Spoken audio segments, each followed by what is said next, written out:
What's going on, everybody? Welcome back to the channel. I'm Jared. Episode 4 of The Mandalorian just dropped this morning. Hopefully I'm going to make this a quick video because the battery of my camera is slowly dying right now. So spoiler free. Love this episode. You know, it kind of slows things down a little bit, goes off on this different path and whatnot. The Mandalorian and little baby Yoda. It's not a spoiler because everyone knows that thing is out there. They very much are building this bond again, and they run into some characters, and I just kind of like this episode because it does have some very heartfelt, more diving deep into the feelings of the Mandalorian, but then there's also action as well, because this show is top-notch action, Star Wars at its best. So again, staying on the right path. I still think episode 3 is the most action-packed. This one, though, I very much liked the characters that they brought in and the vibe that because Bryce had Dallas Howard directed this episode, so I liked the feel that she brought into this episode. But getting into the spoilers of this episode, they go to this piece, the Mandalorian, little baby Yoda, they're on the run. They go to this kind of peaceful planet called Sorgan, and it opens up, and basically this planet is farmers, lower technology, more primitive, I guess, but there's these bandits that have taken over, stealing their krill, a little kind of like shrimp harvest, I guess. But anyways, yeah, the Mandalorian lands, and he's just trying to find a quiet, calm place to hide. Him and baby Yoda go to this bar, but then you see Gina Carano's character finally in this episode, and she is badass, to say the least. Her character, I think, is Kyra Dunn, and at first when she's talking to the Mandalorian, because they get into a scuffle because they think they're kind of on different pages. They think that maybe one's after the other and vice versa, and they don't know exactly what their motives are. Obviously, they become friends, and it's just a misunderstanding.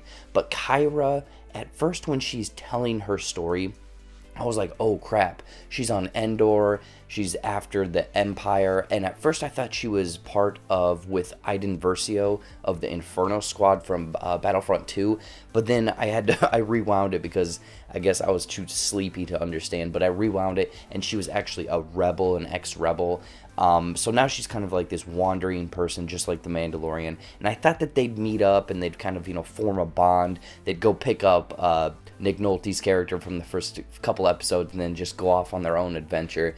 That does not happen here, but it is set up, this episode I like, is set up where, Gina Carano, Kyra Dunn, and the Mandalorian are these trained, they're more trained in the art of combat.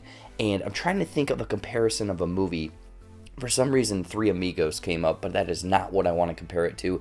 But it's where this town is in need. They're getting taken over by all of these bad people, thieves, bandits, smugglers, and they bring in these bigger people to kind of train them how to fight this off. And they bring them in. There's kind of a montage of them learning how to shoot, how to fight, how to defend their little village. So I like that in this episode. But the biggest thing is the fact that there's that ATST, and we're familiar with that from the chicken walkers from, Endor, the video games, hell, even Jedi Fallen Order recently.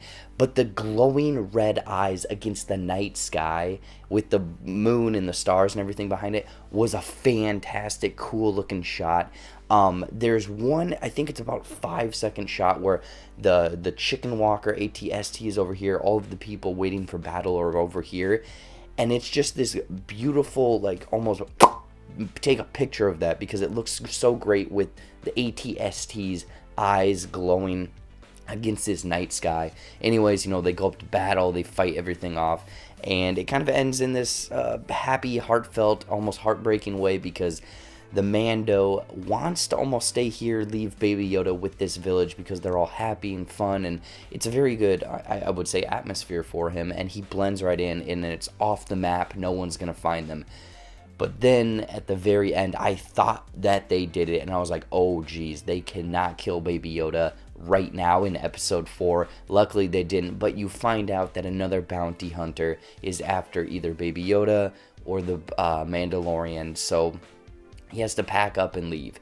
And that's kind of, the very last shot is this slow baby Yoda just going away, and you can just see the sadness in his eyes because he's finally having a good time, you know, eating these little shrimp things, hanging out with all of the kids. But the Mandalorian obviously knows that they're not going to stop coming after him. I'm curious, though, because we've seen previews and whatnot for the future episodes. Again, this episode, I loved it. You know, had some highs, some lows, some very kind of heartfelt material. But looking at what we've seen already in the trailers and promos, Gina Carano, Kyra's character, is going to come back in some sort of form.